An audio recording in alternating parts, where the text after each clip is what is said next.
Ya pernah kita kayak disiram-siram apa gitu kan, disiram terus diajakin berantem, dijenggut-jenggut kayak gitu-gitulah zaman-zaman gitu. Iya dulu kan sampai aku juga pernah ya untuk kayak aduh apa aku akhirin aja hidup ini gitu ya. Pernah kayak gitu, cuman waktu itu aku disadarkan sama foto anak aku kan. Ada foto anak aku dan aku itu.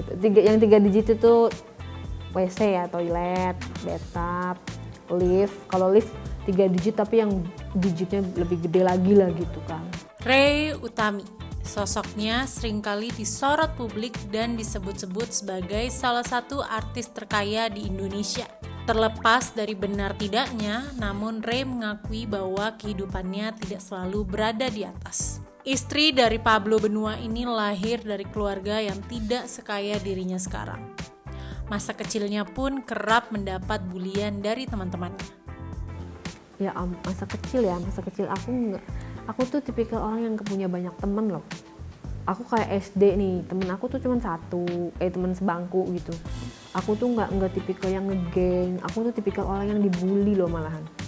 Aku SD aja aku dibully, terus SMP juga aku dibully, SMA juga aku dibully. Ya dibulinya ya nggak tahu karena mungkin aku cantik. Aku nggak tahu sumpah.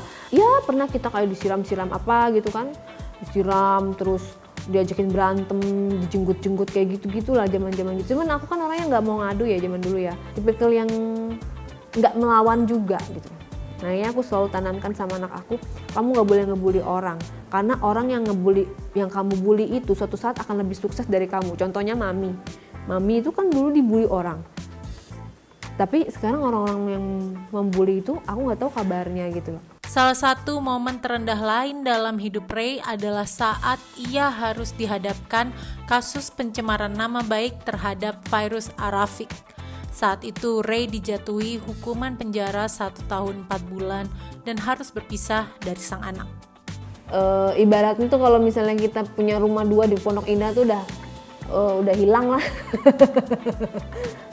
Kan aku suami istri gitu loh, jadi double itu kan biayanya segala macem. Itu aja gitu, apalagi ditambah lagi pandemi. Jadi udah separah-parahnya hidup lah waktu itu. Iya dulu kan sampai aku juga pernah ya untuk kayak aduh apa aku akhirin aja hidup ini gitu ya. Pernah kayak gitu, cuman waktu itu aku disadarkan sama foto anak aku kan.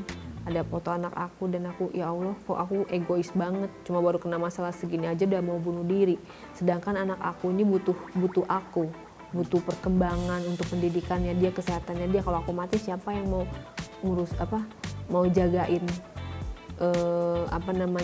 kehidupannya anak-anak aku. Jadi aku tuh nggak boleh mati, nggak boleh sedih, nggak boleh gelisah gitu, bahwa semuanya itu cuma sebentar gitu loh. Kita hidup di dunia ini cuma sebentar gitu, termasuk kekayaan yang aku punya juga, ini juga semua titipan Allah.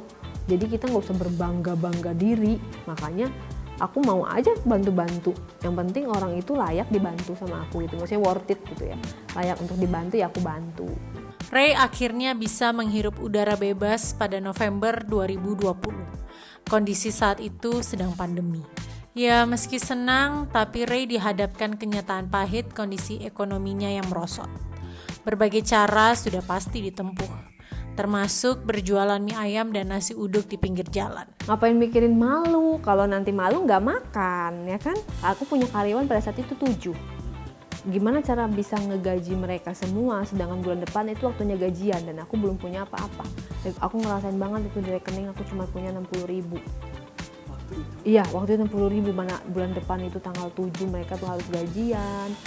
Ya udah, aku aku jualan nasi uduk, berani jual nasi uduk ya dengan modal 700.000, itu pun minjem ya dari mama gitu, pinjem deh dulu buat modal nasi uduk. Ya udah jualan aja, kan pada saat itu COVID pakai masker gitu, jadi aku ngelayanin aja gitu kan, walaupun orang-orang kadang-kadang Mbak Rea gitu, iya gitu minta foto, ya udah aku layanin gitu. Ngapain malu, soalnya kalau malu kita nggak makan, nanti anak-anak nggak makan, karyawan nggak gajian gitu. Sambil suami juga kan lagi nyari job sebagai lawyer juga ya pada saat itu, lagi susah-susahnya lah COVID apa segala macam.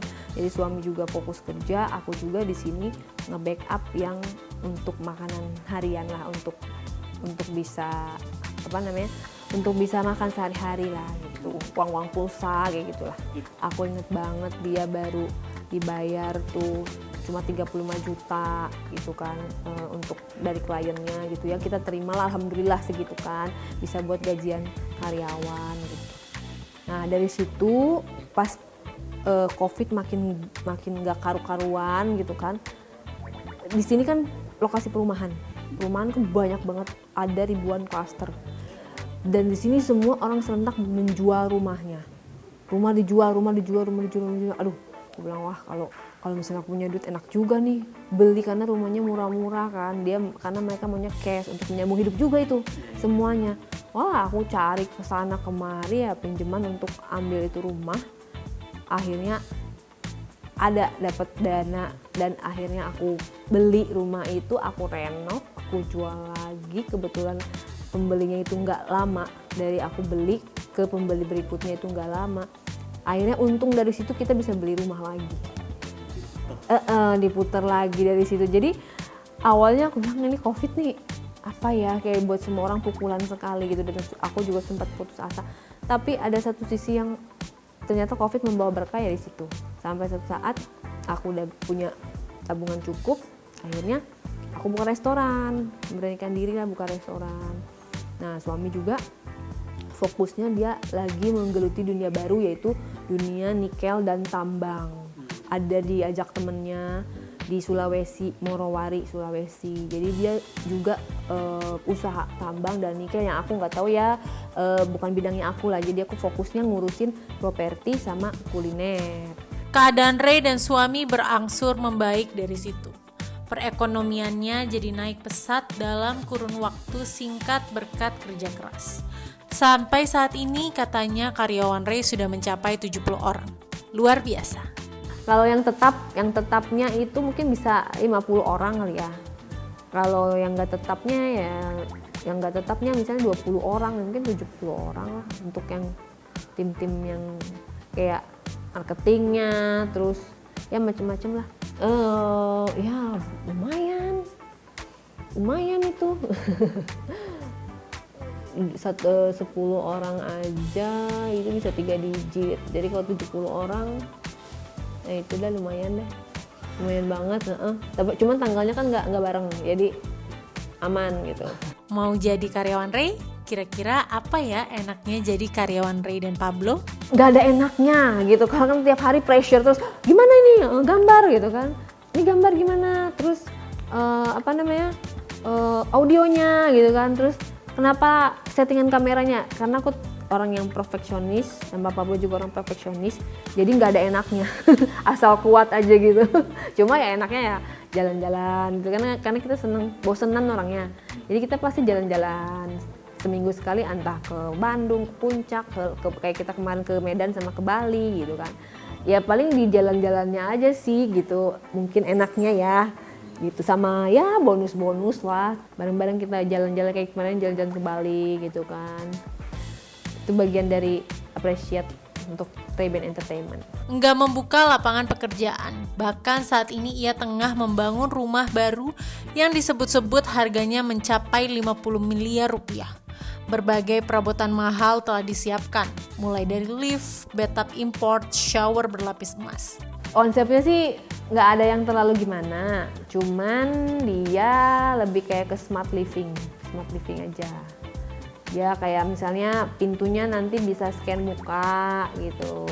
Jadi kalau misalnya mau bertamu tuh muka kita tuh didaftarin dulu gitu. Karena smart living, jadi nanti gordennya tuh tinggal pencet nanti kebuka sendiri gitu. Sama kayak yang untuk ngepel alat pelnya itu aku pakai robot. Kita orang yang nggak pernah ngitung budget, karena makin hitung makin pusing gitu kan. Jadi kalau misalnya ada rezeki langsung beliin.